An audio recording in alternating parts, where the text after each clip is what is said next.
began shooting the first season of Star Trek. And that was in the year 2000. I've switched to the 21st century already. It was 1966. Most of you weren't born yet then. We all gathered. In fact, Star Trek was not a Paramount production. It was a Desilu production. And Desilu has a history too. There is a studio on the corner of Melrose and Gower that used to originally be called the RKO Radio Pictures. That was way back in the 30s. And it was founded by good Hollywood businessmen that were bought out by Howard Hughes. How many of you remember that name? Howard Hughes. Yeah, he was a great playboy, but also fantastic. He was the aerospace Elon Musk of that day.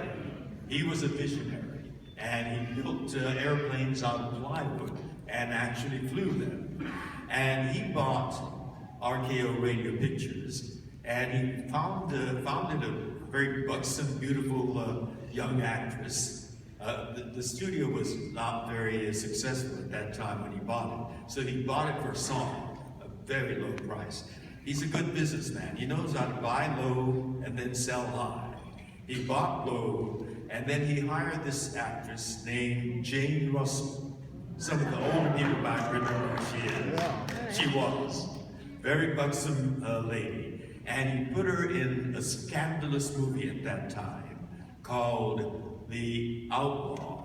And they publicized the fact that she had her blouse was way down here, and made that into a great big smashing hit.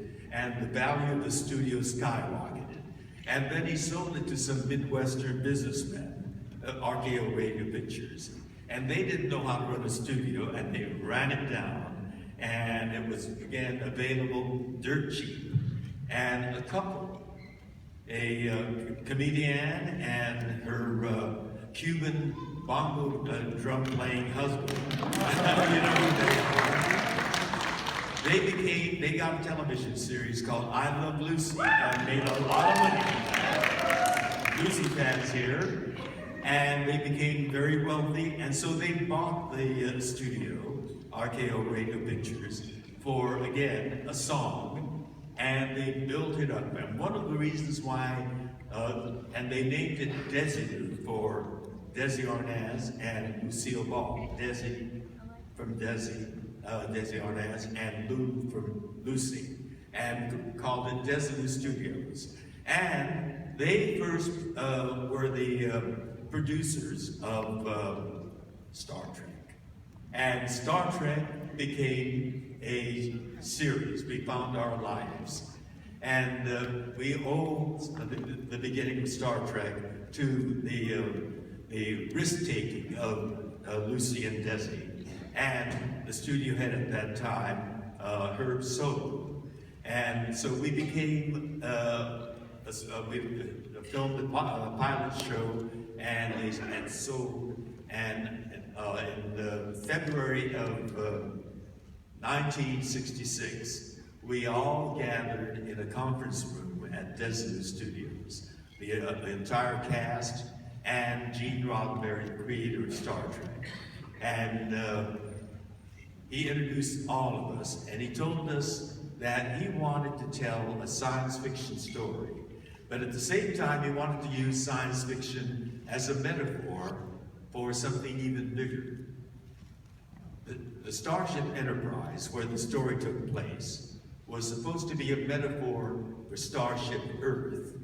And the strength of this starship, he kept repeating, was in the fact of its diversity.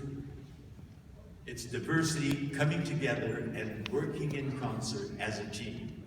That's what made the Starship Enterprise, and which stood for the Starship Earth, a strong, innovative, problem-solving team. And that was the beginning of the idea of infinite diversity and infinite combinations. We made it into an acronym, IDIC, IDIC. And so that's, I think, one of the secrets that made Star Trek a success. People related to that. And the fact that we have to have confidence in our ability to solve problems, to innovate, to invent, and then to be entrepreneurial with that. And Star Trek boldly went where no one had gone before. And with that, he started to introduce the entire cast. Here, we want to depict infinite diversity in infinite combinations. And the captain of the starship will be a dynamic, heroic leader, James Tiberius Kirk. He was to represent North America, and he's going to be played by a Canadian. Bill Shatner from Montreal, Canada. Europe was to be represented by a Scottish engineer, and his name was Montgomery Scott, a crack engineer, very good at solving problems. Montgomery Scott, the Scotsman, was to be played by another Canadian, Jimmy Doohan from Vancouver, British Columbia. Jimmy was a wonderful guy. In fact, he was seated right next to me at that conference table. And I became very good friends with him, down to earth, good-humored, and he became my favorite drinking buddy.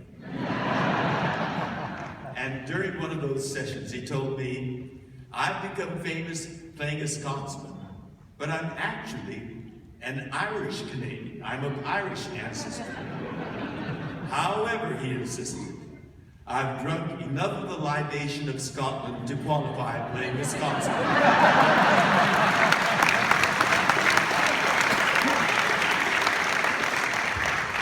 And he qualified. I witnessed it. He loved his Scotch. Africa was to be represented by a black woman, Nyota Uhura.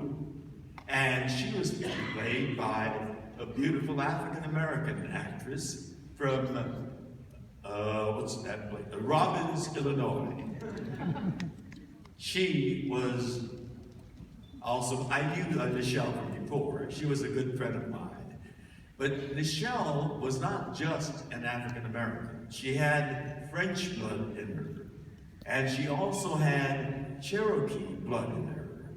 So she was she had the Native American blood. So she was probably the most American of us all. There's that other side of this planet called Asia. And he was to represent, or the character was named Hikaru Sulu, and he was played by me from Los Angeles, California.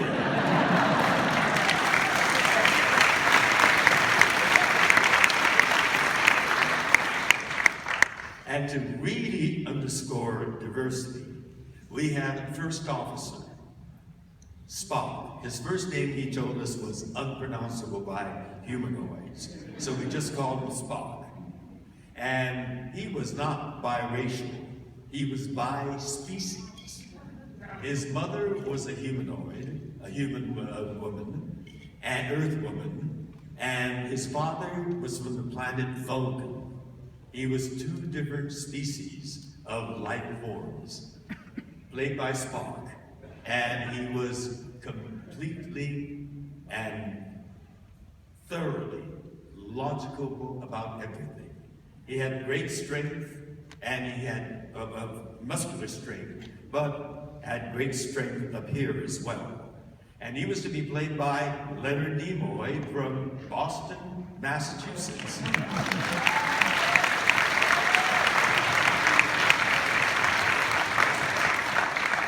It was a wonderful group of people, and Leonard too became a very good friend of mine. He was very much like Spock. He was very intellectual. He was well-read, and I enjoyed sitting side with him and talking current events. And we discovered that we we were political kindred souls. And we found out that we were supporting the same politicians and same candidates for public office, same issues, and we worked on campaigns together. And so this was the infinite diversity in infinite combinations. But in the second season, Gene Roddenberry added another diversity. He added a character named Pavel Chekhov, who was proud of his Russian heritage. And if you remember, or those of you that were around, back then, the 1960s was probably the coldest point in the Cold War.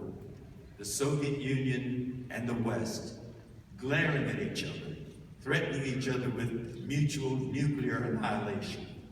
And here was a character in the 23rd century that spoke with a Russian accent, was proud of his Russian heritage, and he symbolized the fact that even an unsolvable conflict that we had back then could be overcome eventually, and a Russian could become a trusted member of Starfleet.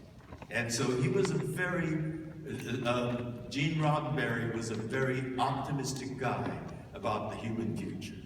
If we have confidence in our ability to solve problems, to innovate, there's no reason why we could not solve this kind of problem of geopolitical tension and reach that point where we work together as